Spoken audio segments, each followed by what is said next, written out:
Today I'm going to show you how to do the half moon style manicure that was popular in the 1920s into the 1930s. My bestie is super into this. She loves all the styles of Dita Von Teese, and so this is her typical nail style. So she asked me to figure out how to do this, so I'm making this video for her. So the first thing I did was I took my swatch, and my swatches were square, and so I made this more of an almond shape because I feel like with this particular style your nails just have to be almond shape. I have everything ready. You need to have everything ready before you start. So I have a dark red. This is Revel's Cherry Blossom 2. It was a limited color, so sorry you can't get it anymore unless you get it from a BST. This is Quick Dip Tickled Pink. Any French pink will work. This one's from Sally.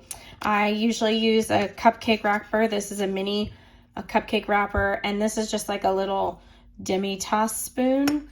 And I have Rossi liquids here. I like them for French manicures and things that require slower drying time. I also have my kabuki brush there. So the first thing you are going to do is get everything ready. So we're going to open these, and I want to tap my red flat, and try not to knock over your stuff. I can put the top coat aside and the activator aside because I'm not going to need those yet. So what I want to do here is open my, these have never been used, and I just, look what happened. So I had to fix it. Hold on. I got it.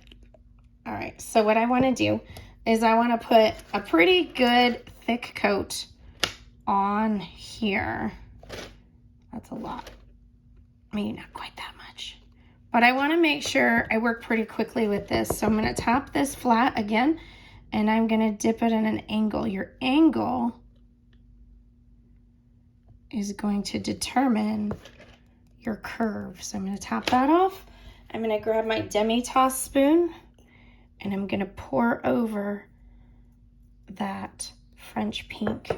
And then I'm gonna make sure when you tap a French or anything like this, a half moon, you tap it so that the powder is going down. Otherwise your line will end up being blurry. So I'm gonna tap that off and let that dry for a second there, because that, again, that's why I like these. I'm gonna put another go of this light pink so that some more of it will stick.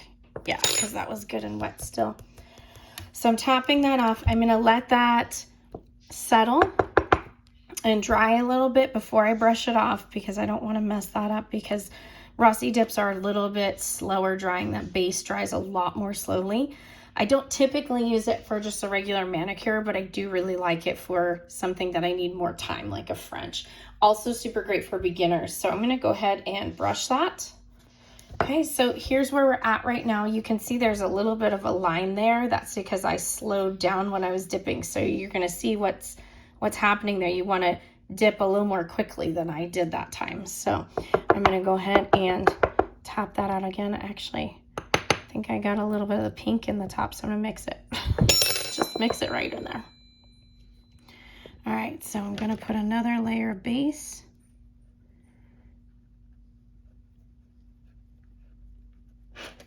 And this time I want to not stop. I think I stopped because I was looking at my camera angle. And I want to try to match it up pretty close to where I stopped last time. Look at that, so pretty. And now I'm going to grab this guy, and I'm going to go right over top of there.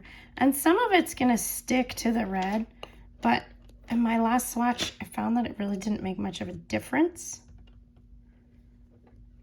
And I noticed also that there's very little, if any, red in here at all. So I can actually pour that right back in to my jar, which I'm going to do. Sorry, my hands are shaky. I don't know why. Too much caffeine today, maybe. So now at this point, there really doesn't look to be too much of a ridge there between the natural pink and the red. But you could do a clear dip. I have not had a whole lot of good luck with clear dips. There's some really bad brands out there. There's some really good brands, but I kind of just gave up on that and started just doing a gel top coat to help fill some of those ridges. So, but again, with gel top coat, I haven't had great luck with that not peeling. So I use a base and then a top coat for that so that it doesn't peel on me. So I'm gonna go ahead and wipe that off. I'm gonna give it a good wipe because there was still a little bit of pink on my red. And ta-da, you have your vintage half moon manicure. And you could go up farther. I know that some of them are done up farther if you wanted to do that, but if you only wanted to go this far, then you could do that. But that's the same method as a French manicure, you're just dipping it deeper.